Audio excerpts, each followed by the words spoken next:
Welcome back to another episode on the Abandoned STI presented by Turn 14 Distribution. It's finally time to let this thing rip on the dyno.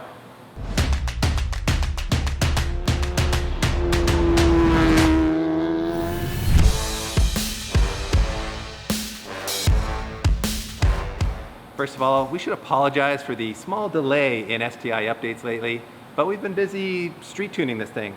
Pete's been driving it, I've been driving it, because we still haven't decided whose daily driver it is, but we've been data logging this on the street and sending those logs to Mike from Innovative and also Cobb Tuning, and he's been sending revised tunes back to us, so we keep loading those up, and then we've been adding some RPM, adding some load to allow Mike to basically street tune it as much as possible. But obviously, at some point, you're going to want to put it on a dyno, both because we want to know what kind of power it's making, and also it's just a safer environment to be making these like longer pulls where Pete was saying the other day, you know, these fourth gear pulls to higher RPMs are getting into dangerous speeds. So cops almost got me. They almost got you. So we want to prevent that from happening as well. So we are here at Mantis Racing in Oakville, Ontario on their Dynapack four-wheel dyno.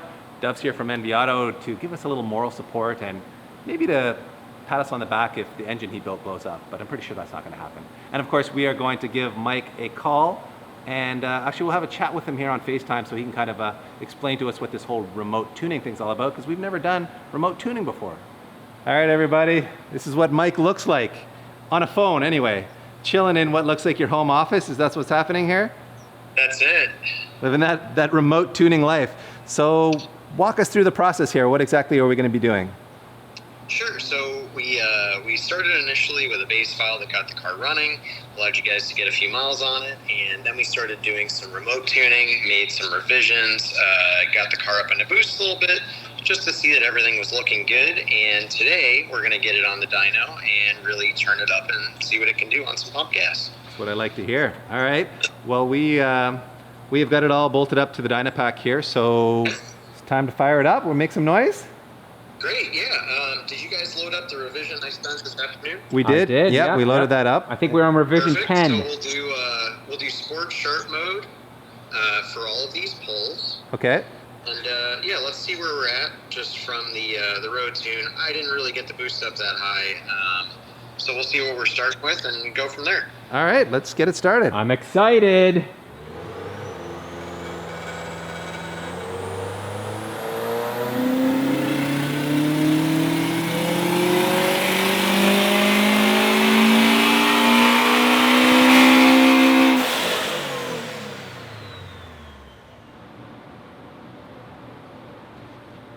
All right, we got Mike back on FaceTime here with us, and we didn't make a lot of power there, Mike. No, we didn't. You have some theory on what's going on here?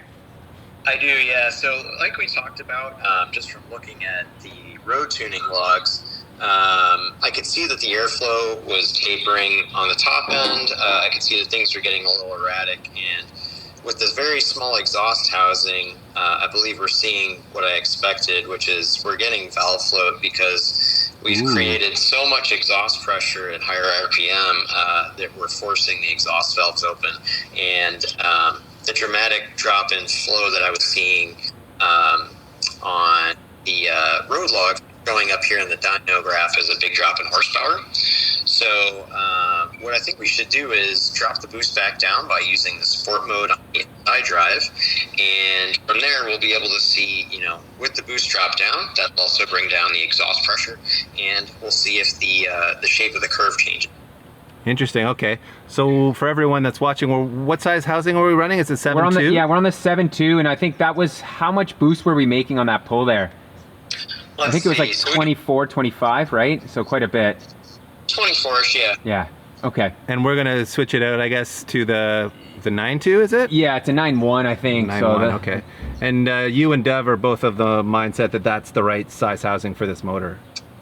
For me personally, I'd say at least that big, but from what I know, there are only a few offerings for this turbo, and that is the bigger one. Okay. So, All right. Well, let's try that sport mode pull, and then we'll call you right housings. right on. Let's do it. All right. Thanks, Mike.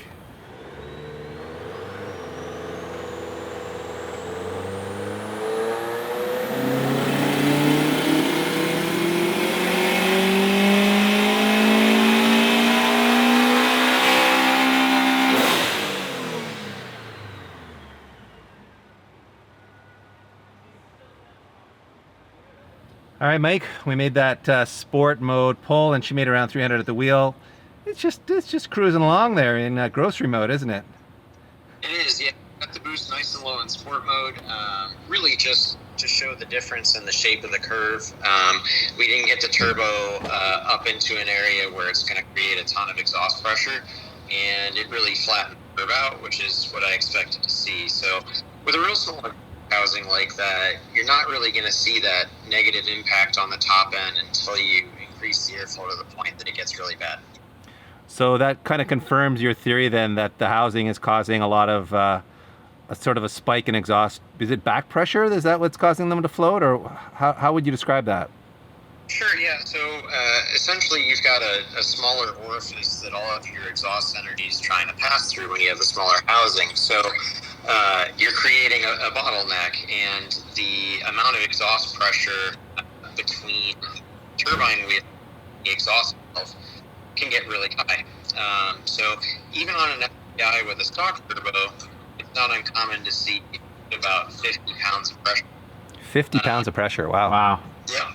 And that, can happen at 15 pounds of intake manifold pressure. So it's really all about the flow between the housing, and then the ratio between what we're trying to put in the engine and we can get back out.